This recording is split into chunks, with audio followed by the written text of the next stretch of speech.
Thank you for coming to the 2024 release update webinar for Communication Centre and Quality Management Suite, QMS. And today we are going to cover a little bit about each one. And we have got Pete Verdarp, who is here with us here in New Zealand at last, working in person for New Zealand. He's been working 2 years at night in the UK for us, so it's great to have for him and for us to have him back on the ground here. And also Anna Stokes, and many will know Anna already. She's been steering our great communication centre product for the last 8 years or more. Anna will cover roadmap for us at the end of this session and will moderate the Q&A, which we hope you'll participate in. To send us a question, please just use your question button in the GoToWebinar panel and we'll look at those at the end. My name's Barbara Stewart. I'm on the marketing team here at Enghouse and I'm delighted to welcome you all here. I know we have some new people on the webinar today. Welcome, it's great to see you. And of course, welcome to our regulars.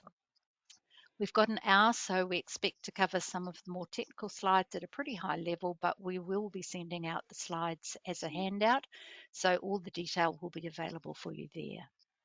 Now, if you're unfamiliar with Enghouse, Enghouse Interactive is a division of Enghouse Systems Limited, which is a Canadian publicly traded software and services provider. Our various divisions develop and supply enterprise-oriented application software within different business segments. Won't take you into the detail, you can see it online here. Now, Enghouse Interactive is the division that's dedicated to customer experience or CX software. And we pride ourselves on having the largest CX portfolio in the industry, thanks to 30 years as an acquisition company, integrating each new product line into our portfolio and further developing to expand our feature set. So our development teams are based all around the world, including our communication centre and part of our QMS team right here in Auckland in New Zealand. On to the biggest game changer in the CX industry, artificial intelligence, and Enghouse has been working on our AI suite for quite a while now, and Pete will be taking you through some of the functionality we've brought into our product already, and of course there's going to be lots more to come. Right, so taking you on to a quick poll just to find out where everyone is with their upgrades for Communication Centre and QMS. So we'll start the poll now, and what we're interested in knowing, what's your plan for making your next upgrade before the end of the year? Likely to be early next year, not yet sure, or whether you would like to discuss that with us further before you make any decision. And obviously some of you might be interested in finding out what we've got in our releases before you decide. So I think we're still seeing a few changes here. Thank you. And still going. I think we're done, and we can share the results now. So as you can see, we've got quite a close mix there. So Pete, would you like to comment on that? And Pete will take us through from here and take you through all the release updates. Yeah, so just would you like to give some feedback on the results there, Bob? Okay, so 29% most likely before the end of 2024. 29% likely to be the first half of next year, 29% still not quite sure, and 14% keen to talk to Enghouse still before they make any firm decisions on that. So fairly evenly spread, really. Yeah, and I think that sort of reflects that the ones that sort of before the end of 2024, we're always having discussions with customer about, moving to the latest version, what's their time if they're doing transitions to platforms like Teams, for example, and dovetailing into that. So some of those sort of timelines are also based around sort of platform shifts that are happening these days as well. But obviously, those people, the 14% that are looking to discuss with Enghouse, we do have pre-sales consultants like myself that speak to customers on a day-to-day basis about what's new, what you can benefit from, when's the right time to upgrade, what those processes will look like, and help discuss those projects for you. So feel free to reach out to us to your account manager, or if you're not sure of who to contact, then always feel free to come through to us as part of this poll, and there'll be some contact us information as part of the webinar today, so that'll be towards the end. But yeah, it's not surprising that there are quite a few people that are looking to upgrade in the next sort of 6 to 9 months. It's keeping that consistency around sort of operating systems that depreciated, like 2012, for example. We're still mopping up some of those last to the end, and obviously people thinking about 2016 server as well has a span of life left in it, but some people like to get ahead of that game and move up to sort of 2019, 2022 servers as well behind the scenes. Obviously, people also transitioning up to the cloud, making use of things like Azure as well. So there's a lot of things happening where people are looking to take the system to either a newer on-prem or even to a new cloud technology, whether that be our Azure or their Azure. So hopefully that gives you an idea of where I think most of the people sit there. Obviously, going to move on now into the different sort of updates. And as Bob did introduce me, I'm Peter Fedar, but for those that didn't know, I've been working in Enghouse for nearly 20 years, so pretty well versed in the products. And I'm going to take you through the Communication Center product first to our 14.1 update. And obviously, this is a product that I pretty much grew up with from days of old. So I'm very familiar with it. But if I'm skipping through things too quickly, feel free to pop a question into the chat as well. So what we've been focusing on mainly in the last few versions is the web administration and system configuration. So the real reason is to get away from an older hard client of the administrator into more of a web format, which is more friendly for people to administer today, but also where things are moving more sort of cloud orientated, that the web client means that it can be available from anywhere, supporting things like home working. We do support that on the older application. It's just about making things easier. So what we've been doing is doing waves of development around this. And what we're doing is to take pieces of old administration, not just transplant it directly into the new web admin, but we're also trying to make enhancements and process customer enhancements that we may have had previously, and taking feedback on things we have enhanced already into the web admin so that we can get that tweaked right for people that are administering on a regular basis. One of those updates is the multi-channel templates. So if you're familiar with email queuing or web chat, that you can build canned templates within there. We've done things for the email templates to enrich the text formatting there. We are supporting the embedded images, which we've pretty much done before. But one of the new enhancements is that we can support the file attachments as well. So the idea around this is create a template and have an attachment of some information that you want to send out with that template to your customers there. So it's about having everything rather than the agent having to put a template in, then attach a file. It can all be ready and just speed up that process that's there as well. So from within the web admin as well, security has always been a conscious thing around sort of, especially where we're starting to make this more of an Azure offering around the systems that you may be accessing this via the public web. So we've increased not only just the username password security around there, but you can also use things like the Microsoft Single Sign-On, or you might be using something like multi-factor authentication within there. So we are supporting the Enghouse interactive subscription service, or the authentication service within there, which is both supported for the web client, which is the newer version of the Touchpoint client that's web-based and can be embedded within Teams, but also the web administrator as well. So just expanding that sort of security element to that single sign-on process, should you wish to use it within the business.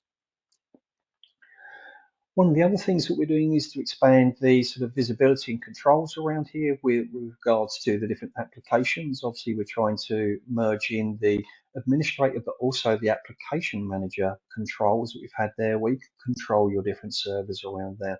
So we can see that for the client web servers, which are the application servers that will serve the new Touchpoint client out there, you may have multiple of those around your environment. So if you are in different regions, for example, you might have one in region A, one in region B. Therefore, you've got now the controls to see your different instances of the Touchpoint serving application, and you've got the ability to stop and restart from within there. And that's just allowing that sort of control to happen from within the web client to build in those or application manager processes as well. Also, there's a number of updates to the web client and for the agent and the console within there. So we've built in the KPI alerts as well. So one of the differences that we were looking at of moving from the old client to the new client is trying to build everything in one wave isn't possible. So we do bring in these things in waves, as I've said before. So you can now set your personal KPIs for whether that's an agent on too much talk time, or your queue alerts for call wait times, and also things like number of calls in the queue. Those can all be set directly within the web client now. Also doing things like playing the QMS history from the recordings. So if you have a call that's been recorded, you can go to your history in the web client and play that. So it's just one of those was different between the two applications, and we're just closing those last sort of gaps around it. We're also doing new things in the web client as well, where we've made it easier for supervisors to be able to register and modify agent profiles from within the web client. So rather than having to go into admin to do some administration, if you want to do some low entry, like change the default login class or change the logging medias that are available to an agent, you can now set those from within the web client. So rather than having to go to web admin, make the changes, you can just click within Touchpoint to do that. So just making that a little bit slicker for you as well. Obviously, these come out of customer enhancements. So if you want to give us feedback, please do. We're always listening for what customers want to see. Web clients also support email templates with attachments, which we see that you could set those up within the web admin. That's now supported within the end client. Also, we've done the multiple on multi-pass wrap-up templates, where you may have a process where agents might want to do more than one wrap-up per call. We did do some enhancements around particular customer requirement for that one. This now, if you're using that, available in the web client as well. So we're trying to remove any blockers to moving people into the new web client. If you have found some, please give us the feedback that's there. We do have some more that we are enhancements and also some gaps that we're still filling around that one. But if you need to understand where it's at, come to the pre-sales team and obviously we'll run a demo for you. Obviously, language support as well is supported within there, so we're supporting traditional Chinese as well for that region. But if you do find that there's any that you're not supported yet within that web client's key to you, bring those to us as well so we can move those up the list if it's one that you're waiting on. For more the sort of partners that may be joining the call, but also, is for customers as well, we've introduced in some PowerShell admin here. So the idea around this is if we want to roll out a number of customers at once, we've given the ability to create scripts that you can have things like bank holidays, different event days that you may want to do on a multiple customer basis there. The idea is that we can then feed that in by a script so that we're not having to hand type that each time. So the PowerShell will be expanding as well to do other things like login classes, do the holiday timings for the queues as well. But the first thing that we've looked to do is to queue some of the things about feeding in standard holidays. So I can pre-program perhaps the next 5-year holidays for my customers quite easily and use the same scripting over and over again. Obviously, if there is an idea that you have, if you are a partner out that way and there's something you want to see in the PowerShell, obviously we have a roadmap for it at this point. It gives that feedback just in case that there's something there that you might want to be raised up for priorities. One of the other things around the sort of cloud focus there was the snapshot application was designed more as sort of an internal web-based dashboard that's there, but more people are starting to, work from home, do the hybrid working there. So we've actually just put some security around the snapshot logging now so that you can turn on security if you wish to. You can still have it unauthenticated if you wish. But if you want to have that login protection because it's going to be public facing in your environment, Snapshot now has the possibility for that as a user and password challenge within there. I believe we'll be building that into the single sign-on as well during the future, but this is the first sort of wave of it where we're building in that sort of authentication by name and password. Some of the other enhancements we've been looking at is around the Teams native integration there, obviously expanding some of the feature set around the Teams native. We've done all of the standard voice deployment around that. We've built in a few extra features like DDI modifiers there. That's when you take multiple DDIs and feed them at the same queue, so you don't have to build multiple queues for that. Obviously, that's just going to open it up to customers that might have lots and lots of DDIs point to the same queue rather than having to build separate queues for each DDI. They can now use that traditional DDI modifier effect within there. We've also enabled the survey module for the native teams. So if survey was something that you were waiting to move away from the SIP integration into the native teams environment, survey is now fully supported on there as well. There's no additional configuration required within that. It's just something that will be enabled within the Teams build as you migrate. Therefore, there's nothing to do in the Teams. You just configure the survey within web admin as normal and the normal sort of survey context within there. So very low effort. It's just a feature that's now available within that build. One of the other things that we've come across is more requirements from customers around redundancy within that native build. Obviously, as it's normally hosted within the Azure environment, most of our customers were happy that Azure had redundancies within itself that's there. We have had a couple of requests that we've taken seriously to do the traditional primary and sort of secondary system there, just for more peace of mind. That's now a possibility within the native Teams configuration there.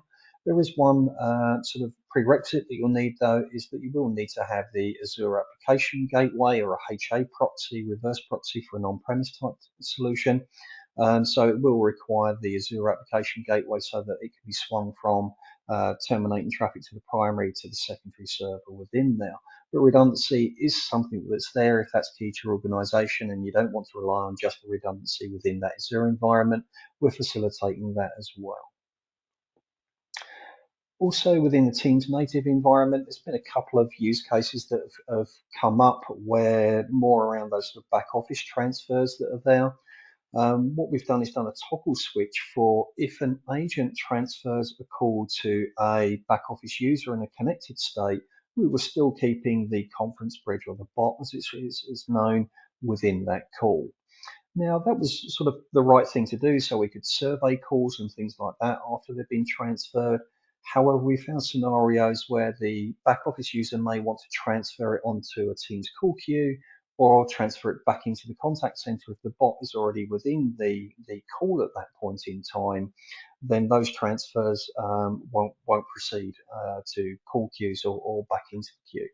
So what we've done is to build a toggle option there that if you have those types of scenarios where there's a bit of back and forth going on or that the person in the back office may transfer that further, there's a toggle switch now that you can say if we transfer to a connected person, you can free the bot up from the call when it's in the connected state. We have obviously done this for when it's in an offering, a ringing state in the past to allow the calls to transfer through to voicemail because you can't have the bot in call at that. So it's just another permutation that we found off the back of doing that piece of work around, keeping that bot in the call in the right scenarios. If you do turn on this option, though, for that extra back office control, the survey won't be able to take effect because the bot, the conference, is no longer under control of the contact center, if you like, so we can't bring the survey into bear. Obviously, we're looking for Microsoft to better improve that transfer scenario with us able to set almost like a flag to say that this is a contact center call and should allow forwarding to voicemail or allow that to transfer and drop the bot out if it happens it needs to. But we're having to fix some things from our end at this point in time.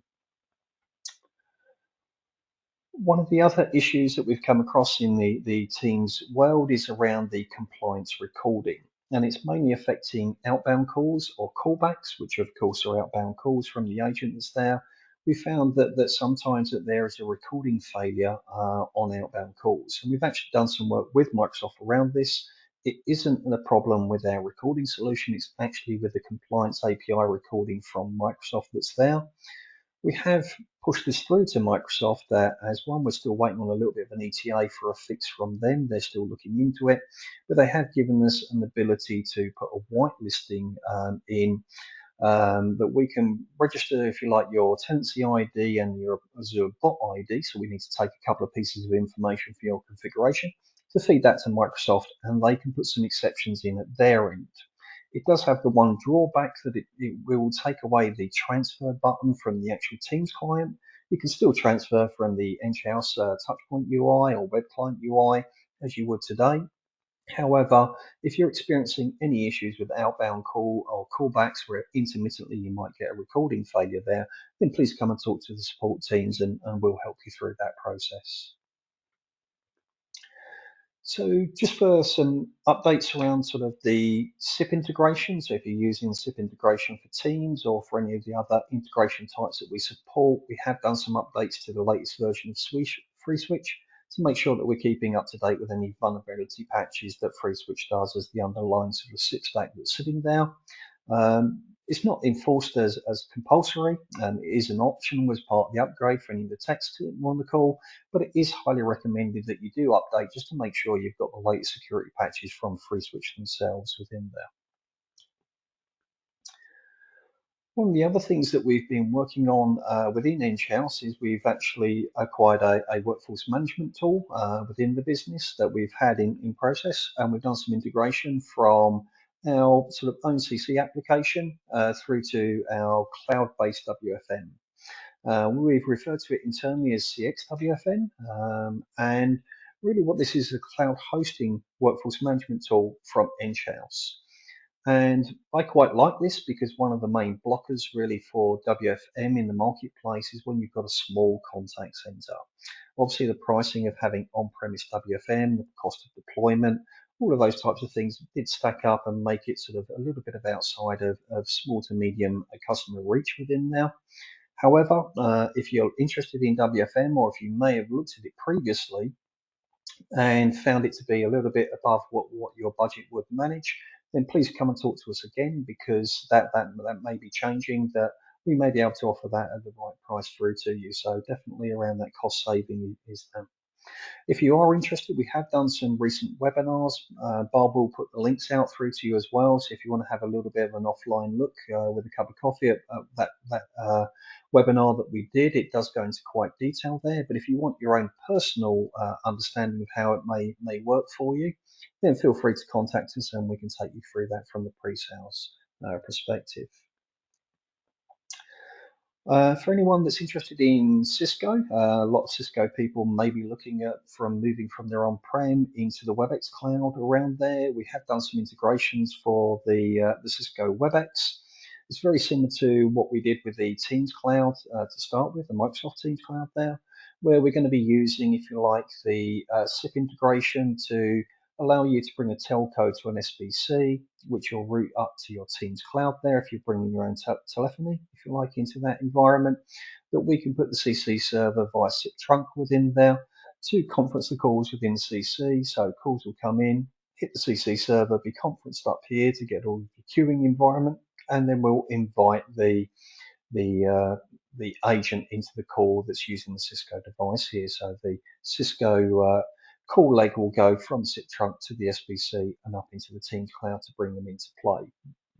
So it will give you the same type of call delivery around there. We have done some work around Cisco presence connectors as well. It's very similar to what we would get in the TAPI world. There is a little bit of a difference around the busy state, that if someone's being busy, it's shown back to us as being unknown. So just a little bit around that API from Cisco, that rather than showing us back exactly it's busy, it is actually being shown as unknown back to us. And there's not something we can do about that. We can't distinguish the difference, but it's something we're working alongside Cisco to rectify. If you're interested in recording in this environment, again, the QMS recording can be done by the packet forwarding service, where the recordings that are for the contact center could be forwarded across to the QMS server, or you can have your QMS application deployed on the same server as well. Or alternatively, we can do SIPREC at the SBC if you want to recall back office conversations and not just the contact center as well. So if you're interested in that space, then just let us know. We can talk to you in more detail from the pre-sales perspective. Some of the compliance things that we've done, we've achieved compliance. Obviously, we test against the manufacturers and go through their compliance program. So we've done that with Cisco around QMS10.1 and also with Avaya for the ACM10.1 as well, which also brings in support for the 1X workspace versions 3.16 or later. So if you're looking to upgrade any PBXs and you're concerned about compatibility support, CUCM15 and ACM 10.1 are now available as of 10.1 of our build. Sorry, 14.1 of our build. So I'm going to step into a little bit more of the quality management suite now. Now, I haven't done this as a feature by feature below. What I really wanted to do with you guys today was to take you through more of a concept that's happening within the environment. Just because everyone bands around the word AI, and obviously the AI, everyone sort of struggles to understand what am I getting with that? What does it exactly mean? So what I'm going to try to do today is to take you through some of the concepts that's there in more of a real world of what it looks like and feels like and how it may help. So one of the areas that we're introducing the AI is into the agent evaluation process. So typically within the agent evaluation process, people are setting time aside to listen to the call recordings, to then go through the scoring sheet to score how well the agent did on that particular call. Then you need to sort of work out, well, what's the balance of that as a manual process so that you can then move on to sort of coaching your agent. So you have this sort of long-winded where you're taking time to listen to things, you're doing the scoring, looking at the feedback, and then you're trying to correct the issues that you find. And many people are doing this, but when we've been talking to customers over many years, is the main reason why they're not doing this en masse is the amount of time that it takes to do. And it really does chew into sort of supervisors' time. So what we're doing with AI technology, obviously with the technology that has been, increasing over the years, is taking some of that time and getting the computer, the AI, to actually do that for you. So what can the AI actually do? So the AI can actually review all of the calls, the emails, and the web chats continuously. So rather than you have to select recordings and start listening to them, the AI can do that as the calls are finishing. It can then start listening to them and looking at exactly what do we need to score. Well, the AI can now compare. I want to know, was the agent ready? And then the AI can then judge the conversation to say, was it ready or was it not ready within that? Did Pete say, thank you for calling Enghouse, for example? The AI could tick that off. So what we're looking at doing is taking the time out of listening to the calls to actually scoring them and basically being able to have the evaluations and flagged risk to give you that sort of feedback, if you like. So you're now, as a supervisor, only really going to be looking at the output and deciding how to react to it rather than spending all of the time gathering that information. So what does this really look like in products and how do we do this? Well, what we're really looking at doing is deciding what we're recording within the environment that's there. So we could be having our recording profiles within here, for example. I might be doing things like looking at recording web chats. I could be recording emails. I could be recording phone calls within the system there. So we can actually turn on the sort of smart quality process, this AI technology, if you like, for different environments. It doesn't have to be for all of your phone calls. You might want to trial it around your emails and web chats first, or you may want to do your phone calls first and do others later. But you can tackle this and turn it on at will. It doesn't have to be on for everything. You could even do rules based within here that you may even do a proof of concept over a small segment of what's coming into the contact center. The main sort of thing that we're looking to do for the voice calls, though, is because the voice calls need to be put into a text format first before the AI can look at them, because it's really looking at the transcription of the call, that the phone calls will be transcribed into text. Within the email and web chat world, that information that we're recording is already text-based. So we can use the same AI, regardless of the media, to look at it, but we first need to get those phone calls transcribed. What we'll then be moving on to is to start using different facets of AI to give you different feedback depending on what your requirement is. One of the things that we can immediately do with the transcription is to take the text that we're seeing on screen here, and then we can change that into a summary. So rather than you having to look at the conversation and try and read it, the AI can summarize what that is actually doing. So you're getting that information at a glance. You're not having to process all of that conversation by words. At a glance, we can highlight what the conversation is about. We could also do that for emails and web chats, so you're really sort of shortening the amount of time to get to an idea of what that conversation consisted of. It would look very similar if it was a chat conversation around here. We could read all of the chat conversation, which might take us a bit of time, or we can just jump straight through to that summary to get that general consensus. So regardless of the media, the same thing of summarization can be used.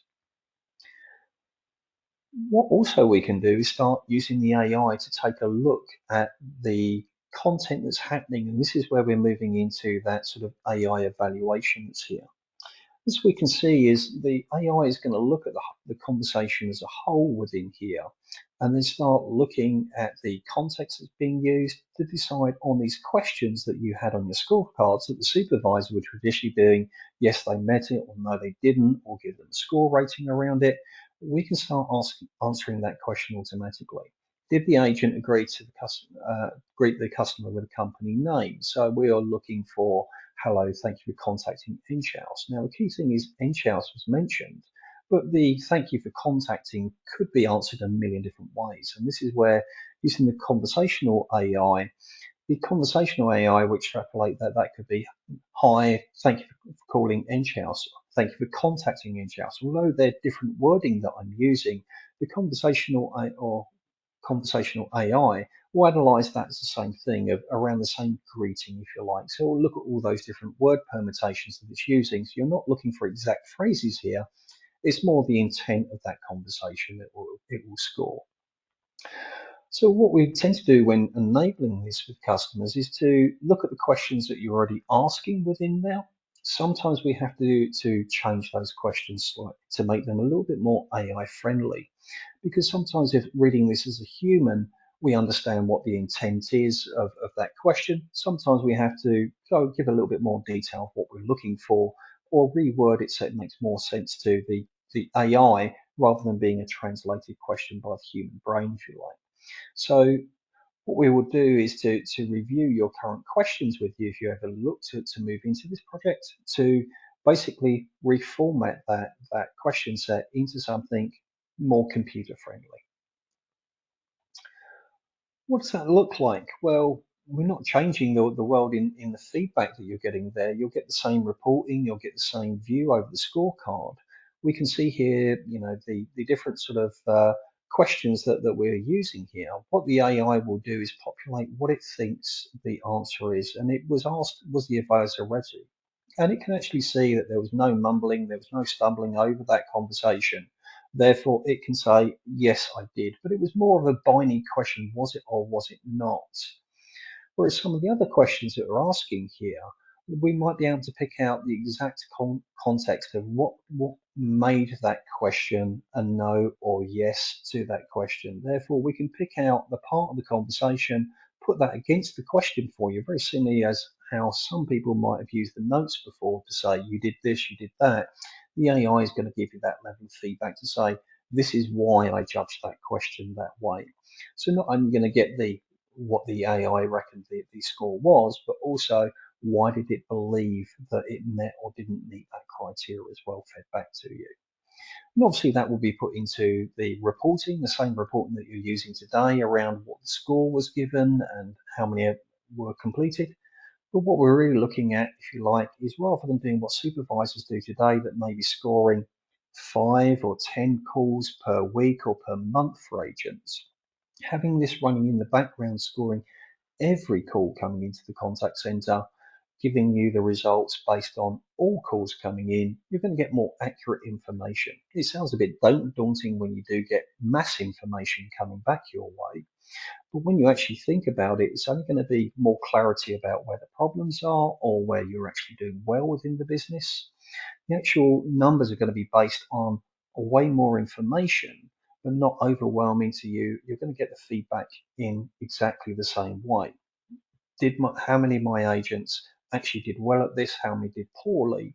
Rather than being based on those 5 or 10, it could be based on thousands of questions coming back, as we found when we've deployed this into many different environments. One of the other things that we can do at the sort of AI level is look for things that you're not asking questions for. So I like to think as the AI evaluations is what you're more looking at is the conversation and how the agent performed. Now, with all of that AI, that information holding that whole, if you like, conversation together, we can score the conversation rather than the sort of just the human practices that you're using. So this is bringing in things where we're looking at conversations in detail and surfacing, okay, well that wasn't a good conversation, but why wasn't it good? What was it related to?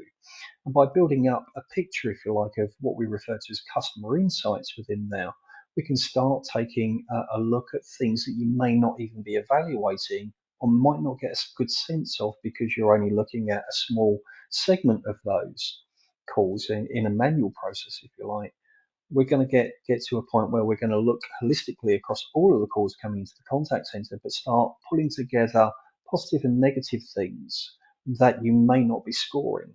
So what does that really look like? Well, we can look at the things like the keywords, key subjects, and topics that people are looking at within in there.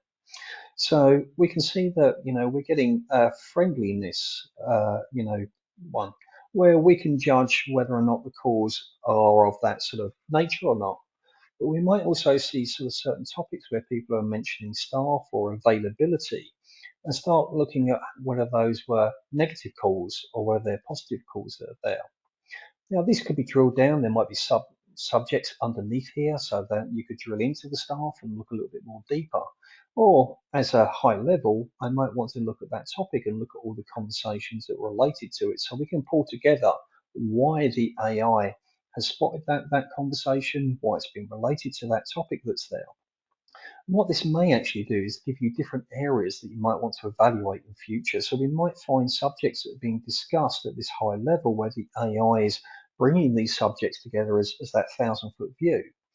You can drill down in just to see what the positives and negatives are. But if you are getting negatives in an area, that might produce places where you might want to loop back into the AI evaluation that's there to say, I'm going to monitor that in future as an ongoing topic. So it may expand your scorecarding. And you're going to say, well, Pete, that sounds like more work to me. But if you're not listening to the calls and you're not scoring them at this level, adding new topics into this evaluation, you're just going to have more feedback to look at rather than more work to do to achieve that feedback that's there.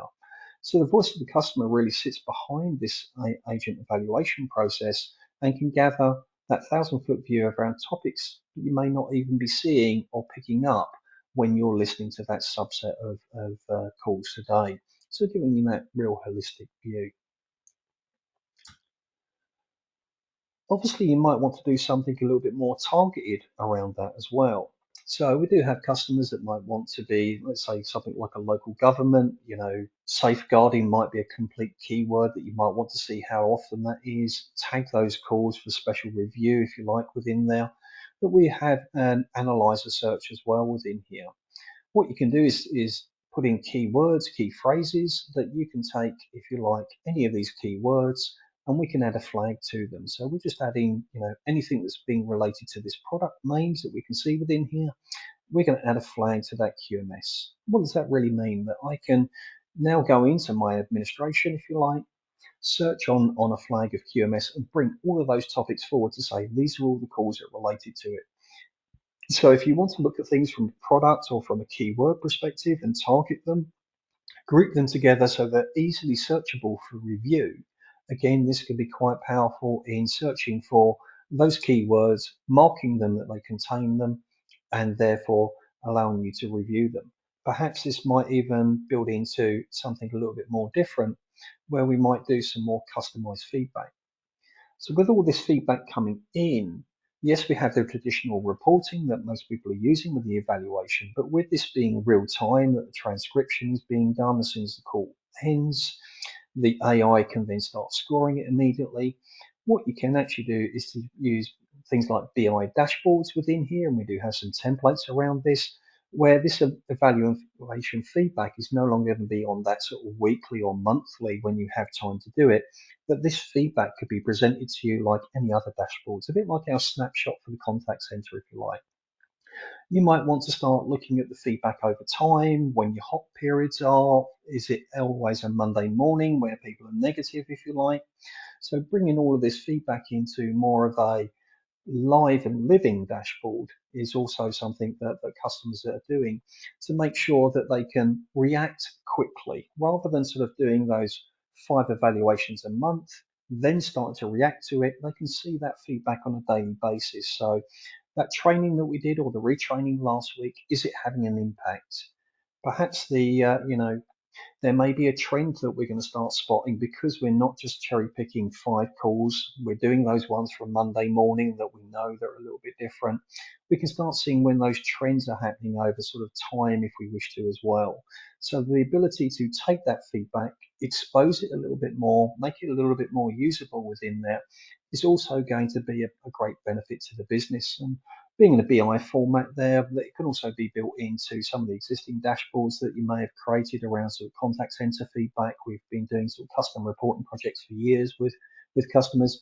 So this feedback from the QMS or quality management side will also be able to dovetail into your existing BI projects if you have them. So some of the more general updates for the QMS side, obviously always keeping to the latest versions. We do use a Solar Engine behind the scenes for helping that text searching ability. So we've updated that to the latest 9.6.1 version. We're also supporting the latest versions of NCAP, which is the bit that helps capture the voice underneath. And also we're doing the Erlang and MQ Rabbit as well versions. So those will all be available on the latest release as well. And it's just the latest sort of security fixes as well. From some of the documentation, just a reminder that we've removed the sort of the Server 2012 and the 2012 R2 from the supported list. It's end of life now. It has been from Microsoft for a little while there. And we're going to be taking that back out as well, sort of doing upgrades. So if you are sitting around a 2012 machine in your environment at the moment, do come and talk to us on pre-sales. We'll be able to step you through how to do box-to-box migrations and those sorts of things as well. So I'm just going to hand over to Anna now, just around sort of what's coming, if you like. I've just put a few topics up there just for Anna to sort of focus around. But Anna, if you want to just comment in on what's on your roadmap and how that's going to dazzle us in the future. Sure thing, Pete. Thank you. The focus for Communication Centre on the next couple of years, 2024, 2025, is on 3 key areas. So development and release of our web clients, integration to our AI services, and deeper differentiated integration to Microsoft Teams.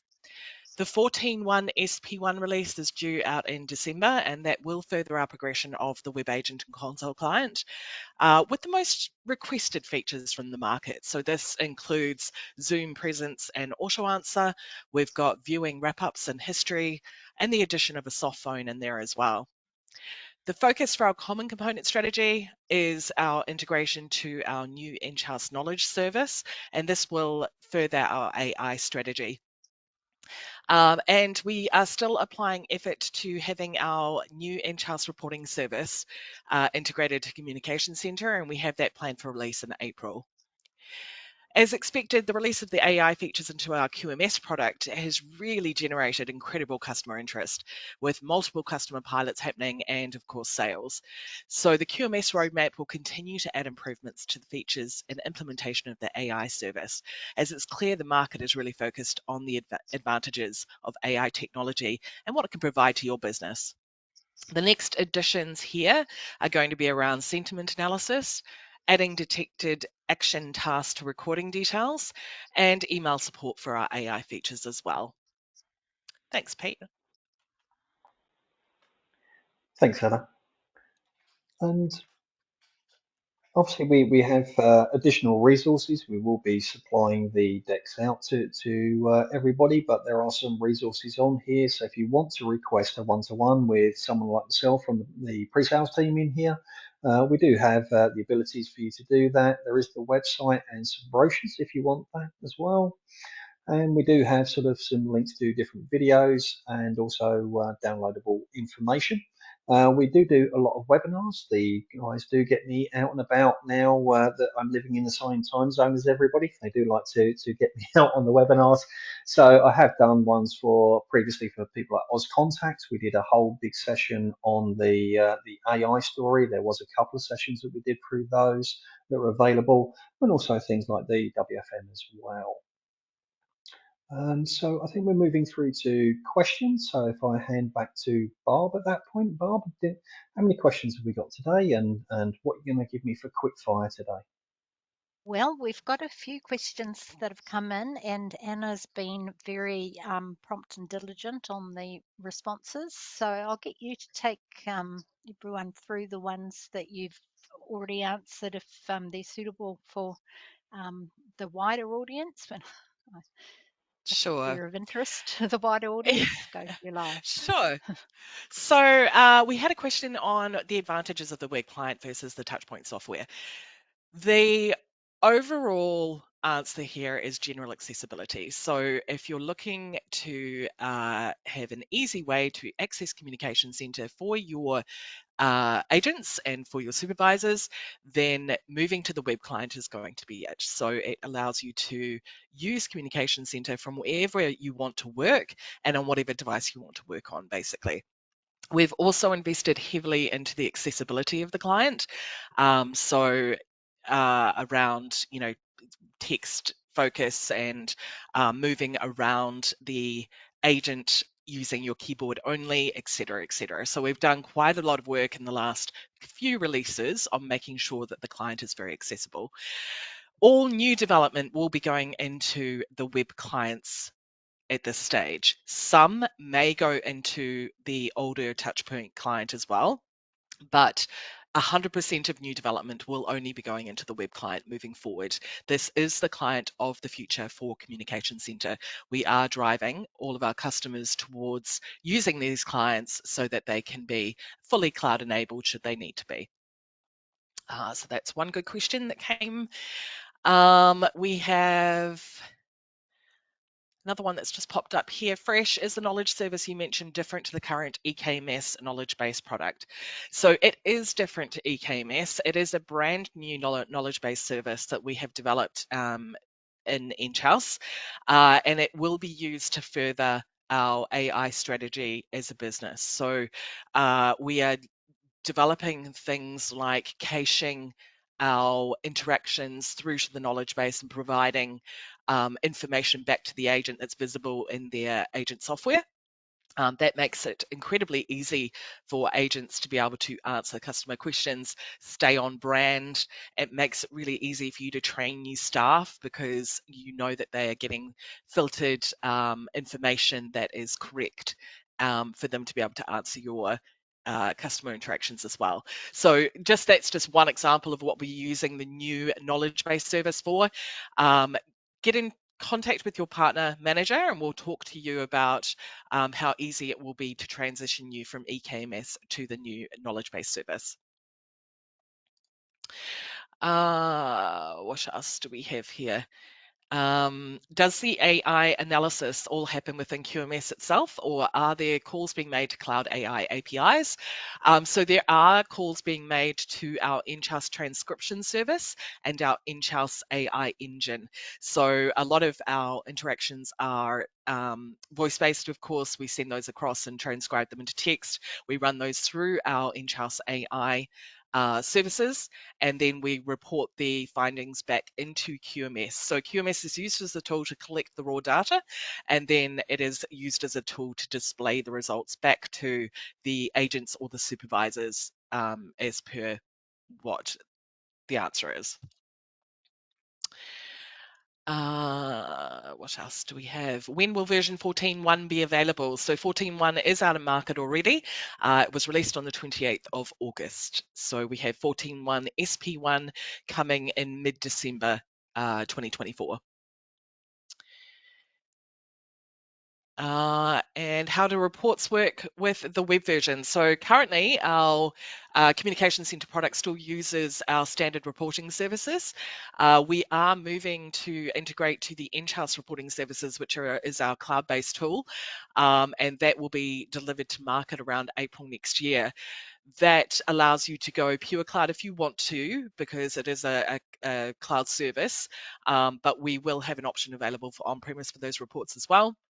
That reporting tool is it's a beautiful tool, actually. It's really customizable, so you get to take your data and present it in many, many different ways, depending on what kind of story you're looking to tell with the data that you've got available. So if we've got some beautiful dashboards that go along with it as well. If it's something you're interested in looking at, we can demo that to you now. It will be available April 2025. And I think that might be all the questions. Thank you so much, Anna, and thank you very much, Pete. And thank you again, everybody, for attending today. And we will be sending out a follow-up email probably early next week with the handout from the slides and an opportunity to listen to the replay or watch the replay if you're interested, or share that. And of course, as Pete says, please do get in touch if there's anything that we can help with. Thanks again, everybody, and enjoy the rest of your day. Thanks for your time, everyone.